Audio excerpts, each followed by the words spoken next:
Os 4 Evangelhos. Revelação da Revelação.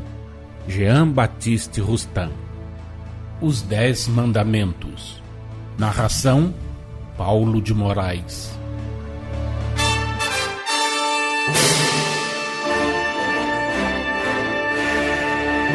Dissemos que os espíritos prepostos a vigiar as provas e expiações de cada um, a fim de que elas se cumprissem, impeliam os culpados ou dirigiam as espadas dos que acutilavam, no sentido de que aqueles espíritos, para que as provas e expiações se verificassem, atuavam sobre o culpado e sobre o que empunhava a espada.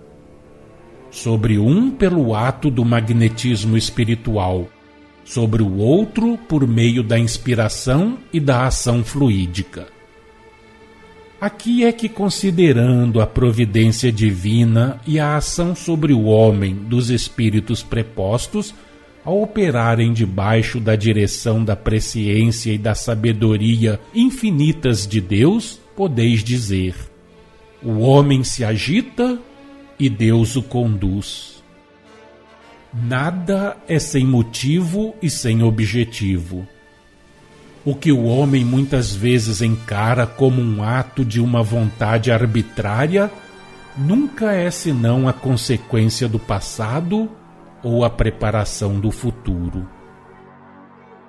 Assim, o massacre que Moisés ordenou em nome do Senhor teve por motivo e por fim, de um lado, deter o curso da existência terrena de alguns espíritos conformemente ao que eles pediram, nos termos e nas condições das provas escolhidas por uns e das expiações solicitadas por outros. Provas e expiações pelas quais todos tinham que passar e não apenas fazer arbitrariamente vítimas perdidas, porquanto os que pereceram, repetimos, tiveram sorte prevista e pedida. De outro lado, impor pelo terror, pelo medo, àqueles homens atrasados, indóceis, inclinados à idolatria, à revolta, sempre prontos a esquecer e desconhecer o seu Deus, a se subtrair à direção do emissário deste, absoluta submissão à vontade, aos mandamentos e preceitos divinos. Fazer-lhes compreender a necessidade dessa submissão, forçá-los a caminhar, dóceis à voz de seu chefe, pelas sendas que lhes estavam traçadas e a desempenhar a tarefa providencial que lhes fora confiada na marcha do progresso da humanidade.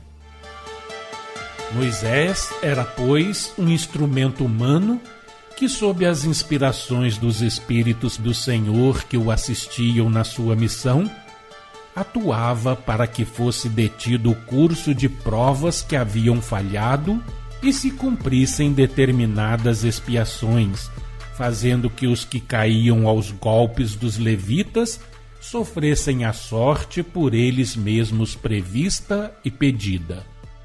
E também, procedendo dessa maneira, preparava o futuro.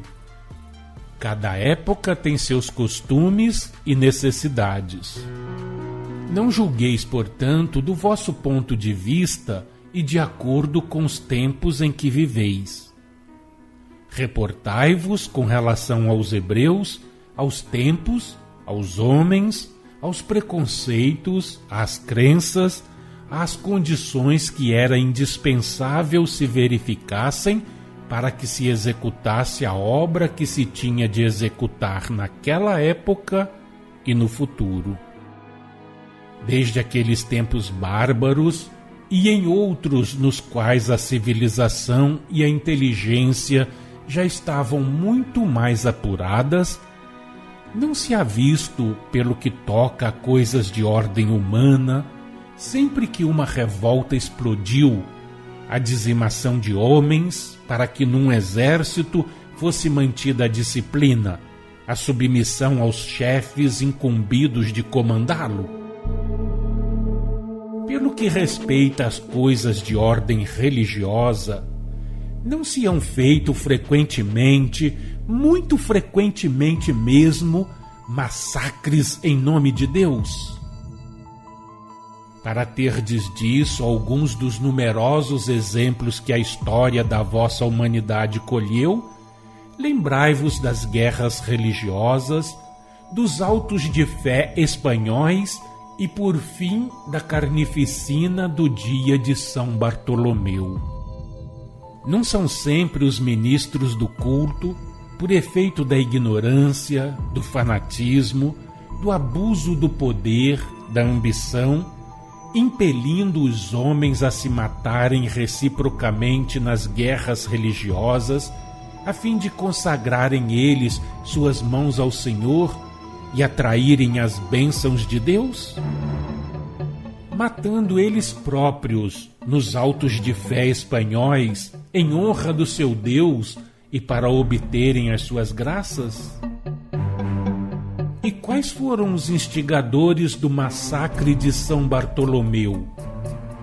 Os sacerdotes, os servidores de Deus. Qual foi aí, como nas guerras religiosas, o móvel? A ambição, porém não mais a de se engrandecerem aos olhos de Deus, e sim a de conservarem o poder. Recordando estas fases da história do passado, estes massacres e guerras religiosas, não abrimos exceção a favor dos padres protestantes que também excitaram seus rebanhos contra os católicos e igualmente mataram. Uns, como os levitas de Moisés, matavam para provar que eram filhos de Deus.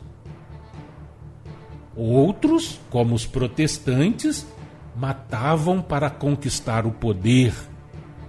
Aqueles, como os católicos, para evitar que o poder lhes fosse arrebatado. E então não havia, como ao tempo dos hebreus, um mensageiro de Deus, qual Moisés junto do Sinai, falando em nome do Senhor e dizendo a seus levitas: Eis o que diz o Senhor, o Deus de Israel. E dizendo, depois de concluída a obra: Consagrastes vossas mãos ao Senhor, mesmo matando cada um seu filho e seu irmão, a fim de que a bênção de Deus vos seja dada. Não, a necessidade, o motivo e o fim a que obedecera o ato de Moisés não existiam mais. Esses massacres, essas guerras religiosas, esses autos de fé, esse São Bartolomeu, foram obra humana da ignorância, do fanatismo, do abuso de poder, da ambição, que fizeram do fato ocorrido ao pé do Sinai por ordem de Moisés e pelo braço armado dos levitas uma arma e um exemplo. E por que esses massacres, essas guerras religiosas, esses autos de fé, esse São Bartolomeu? Porque os homens da igreja não quiseram compreender que a sua missão não consiste em fazer parar os que lhes estão confiados a obrigá-los a olhar para trás, mas ao contrário, em impeli-los para adiante pela senda do progresso. Se por um lado, instigadores culpados de semelhantes carnificinas tiveram que sofrer longa e dolorosa expiação, por outro lado, os que nelas pereceram, bem como os que tombaram aos golpes dos levitas no campo israelita, não foram vítimas perdidas, porquanto, como já o temos dito e repetimos, nada ocorre que não seja consequência do passado e preparação do futuro, sob a influência e a ação dos espíritos prepostos a vigiar pelas provas e expiações de cada um.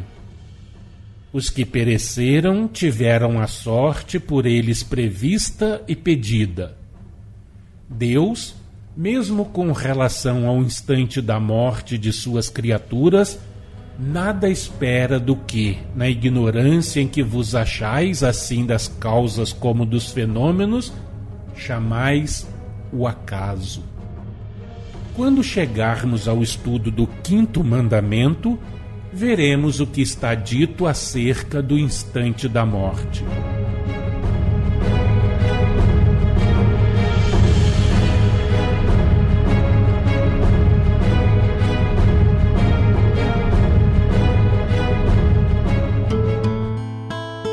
Acompanhe no próximo programa mais um trecho de Os Quatro Evangelhos, Revelação da Revelação, Jean Baptiste Rustin.